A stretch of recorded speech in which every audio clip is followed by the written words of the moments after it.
Bismillah ar-Rahman ar-Rahim, salam alaikum. Donc, la leçon numéro 3 de physique, programme du deuxième bac international, option française. Sciences maths et sciences expérimentales et SVT aussi. Donc, propagation d'une onde lumineuse. Suite. Voilà, la vidéo précédente, on a parlé du phénomène de diffraction de la lumière monochromatique. Dans cette vidéo, on va voir grand 4, la dispersion de la lumière par un prisme. Bon, avant d'entamer la dispersion de la lumière par un prisme, donc, dans cette vidéo, on va parler du phénomène de réfraction. Donc, j'ai déjà fait une vidéo sur la réfraction. Voilà, comme un rappel. Donc, et je vais vous laisser dans la boîte de description de cette vidéo, je vais vous laisser le lien de la vidéo où j'ai parlé de la réfraction. Ça va vous aider pour suivre le cours. Voilà. Donc, dispersion de la lumière par un prisme. Donc, la définition du prisme. Voilà un prisme. Donc, le prisme, c'est un milieu transparent. Un milieu transparent, c'est un milieu qui laisse passer la lumière. Donc, c'est un milieu transparent, voilà, limité par deux faces non parallèles. Voilà une face, et l'autre face est de l'autre côté. Voilà, deux faces non parallèles.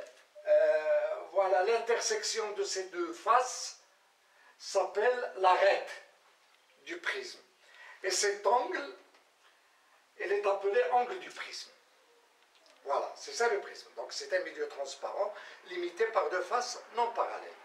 Là, l'arête du prisme et là, l'angle du prisme. Petit 2, le spectre de la lumière blanche. Voilà, on va voir comment on obtient la lumière blanche, le spectre de la lumière blanche par un prisme. On va dire une vidéo اللي فيه l'expérience ديال لا ديسبيرسيون ونديرو اون بلاي ليست مع هاد لا لوسون هادي كوم سا غادي تشوفوا التجربه بالصوت والصوره. Voilà le spectre de la lumière blanche. Donc on a un prisme. Voilà, puis on laisse tomber un faisceau de lumière blanche sur l'une des faces du prisme. À la sortie du prisme, voilà, on obtient les couleurs de l'arc-en-ciel. Bon, on dit que la lumière blanche, voilà qu'on avait là, s'est dispersée en plusieurs lumières monochromatiques. Voilà, donc on observe deux phénomènes tout d'abord. Il y a un phénomène de déviation, voilà, la direction initiale du faisceau incident, qu'on appelle faisceau incident, et voilà la direction du faisceau émergent. Voilà, donc il y a une déviation. Voilà, donc on observe deux phénomènes. Déviation du faisceau lumineux. Le deuxième phénomène, c'est la dispersion de la lumière blanche en plusieurs lumières monochromatiques. Voilà, et on obtient le spectre de la lumière blanche. C'est un spectre continu. Donc c'est un spectre continu qui contient le rouge, l'orange, le jaune, le vert, le bleu, l'indigo et le violet. Donc les 7 couleurs. Voilà, donc on a le spectre de la lumière blanche. C'est un spectre qui est continu.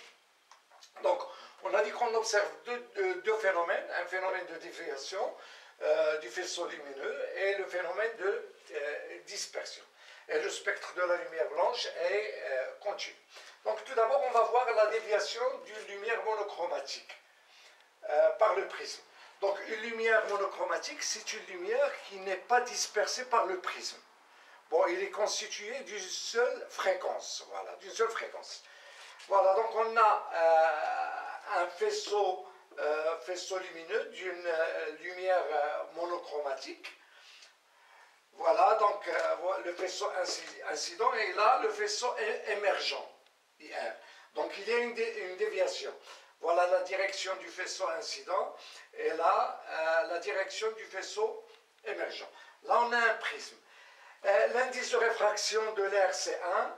l'indice de réfraction du prisme, c'est n supérieur à 1. J'ai déjà parlé de l'indice de réfraction. Je vous ai dit que je vais vous laisser le lien de la vidéo où j'ai fait le rappel sur la réfraction. Ça va vous aider pour suivre cette leçon. Donc, on a l'indice de réfraction de l'air est égal à 1. L'indice de réfraction du prisme, n est supérieur à 1. Voilà. Lorsqu'on on a un faisceau incident là qui tombe sur cette face au point I, donc là, on a une surface qui sépare deux milieux transparents, l'air et le prisme. Bon, le prisme, il peut être en verre, par exemple. Donc l'air, le prisme. L'indice de réfraction de l'air, c'est 1. L'indice de réfraction du prisme, c'est 1. Donc là, en I, puisque le faisceau lumineux traverse la surface qui sépare deux milieux transparents, on a un phénomène de réfraction. Un phénomène de réfraction, donc le rayon réfracté va s'approcher de la normale.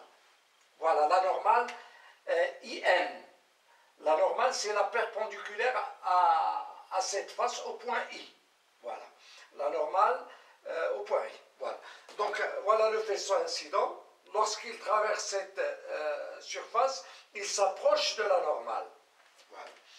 I, on a l'angle d'incidence, c'est R, c'est l'angle de réfraction. Puis, en ce point I', il y a une autre réfraction, puisque l'indice de réfraction du prisme est supérieur à l'indice de réfraction de l'air. Que va faire le rayon lorsqu'il sort du prisme? Il va s'éloigner de la normale. De la normale I', N'. Je répète, donc on a ici le faisceau incident. Là, on a la normale au point d'incidence. Donc, lorsque le rayon traverse la surface qui sépare l'air et le prisme, le rayon réfracté s'approche de la normale. Pourquoi? Parce que n est supérieur à 1. On dit que le prisme est plus réfringent que l'air. En revanche, lorsque le rayon arrive en I', l'indice de réfraction de l'air est inférieur à l'indice de réfraction du prisme. Que va faire le rayon qui sort de I'? Il va s'éloigner de la normale. Donc, voilà, tout d'abord, on va chercher l'angle du prisme. Donc, on considère, voilà, cet angle, voilà, on l'appelle I, c'est l'angle entre le rayon incident et la normale, on le note I. Lorsque le rayon traverse cette face et s'approche de la normale, cet angle entre le rayon réfracté et la normale, on va l'appeler R. Le faisceau, lorsqu'il arrive en I', l'angle entre le rayon et la normale, on va le noter R'. Le rayon qui sort du prisme va faire un angle I' avec la normale. Donc tout d'abord l'angle du prisme A. Si on considère le triangle AII', donc AII', et on sait que la somme des angles d'un triangle est égale à 180 degrés. Donc ça veut dire que l'angle A plus cet angle, voilà, cet angle à quoi est égal? Voilà cet angle jusque-là. Elle est égale à 90 degrés moins R. Et cet angle, elle est égale à 90 degrés, puisque là c'est perpendiculaire, est égale à 90 degrés moins R'. Donc on a A plus 90 degrés moins R plus 90 degrés moins R' est égal à 180. Donc on a A plus 90 degrés moins R plus 90 moins R' est égal à 180. 90 plus 90 c'est 180. On va simplifier par 180. Ça va nous donner A moins R plus R' est égal à 0. Ça veut dire que A est égal à R plus R'. Donc toujours c'est une relation qu'il faut apprendre par cœur.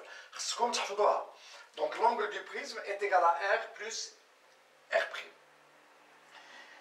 Voilà, R c'est l'angle que fait le rayon de la lumière monochromatique avec la normale au point I.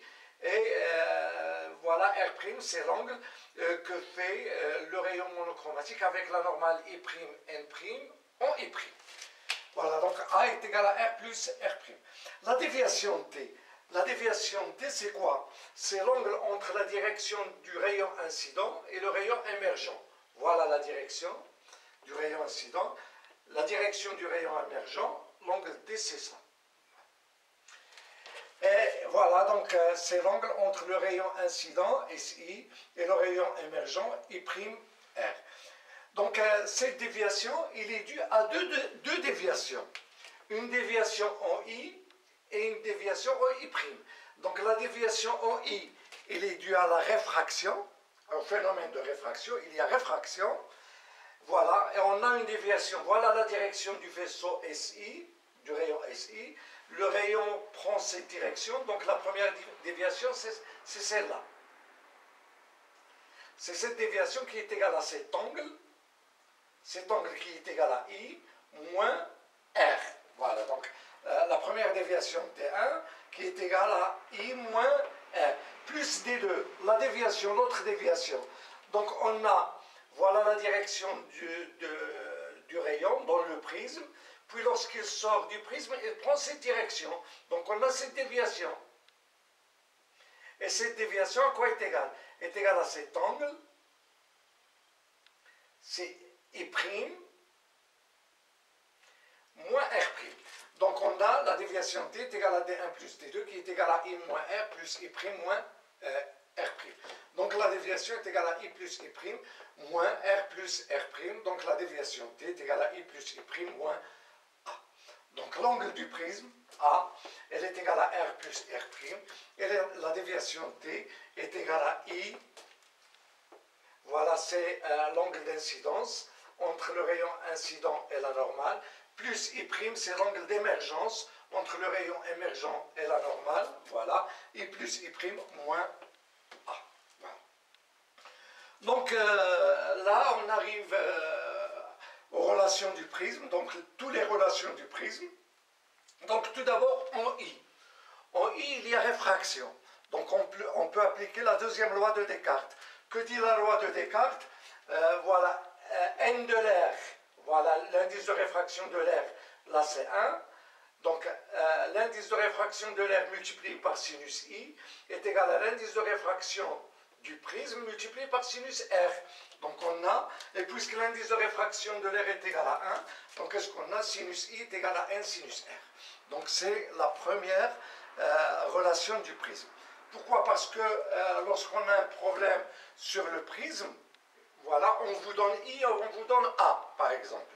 Donc on a I, cette relation nous donne R. Donc pourquoi? Parce que sinus I est égal à 1 sinus R. On obtient R. Lorsqu'on obtient R, on applique l'angle du prisme. L'angle du prisme qui est égal à R plus R'. Cette relation nous donne R'. Et lorsqu'on trouve R', on applique la loi de Descartes en I'. Donc n sinus R' est égal à 1 sinus I'. Voilà, 1 sinus R' est égal à sinus I'. Cette relation nous donne I'. Et lorsqu'on obtient I', on calcule D qui est égal à I plus I' moins A. Voilà la déviation. Ce sont les 4 relations du prisme. Loi de Descartes en I. Sinus I est égal à 1 sinus R. Voilà l'angle du prisme qui est égal à R plus R'. La loi de Descartes entre I', qui est donc n sinus R' est égal à sinus I'. Et la déviation D est égale à I plus I' moins moins. Voilà, ainsi se termine cette vidéo sur la dispersion de la lumière par un prisme. Donc on a vu la déviation, il nous reste à faire la dispersion. Et c'est ce qu'on va voir dans la vidéo précédente. Et n'oubliez pas que je vais vous laisser le lien de la vidéo où j'ai parlé de la réfraction et de l'indice de réfraction. Voilà. Si vous aimez le contenu de cette vidéo, faites j'aime, partagez la vidéo et s'abonnez à la chaîne. Et à bientôt.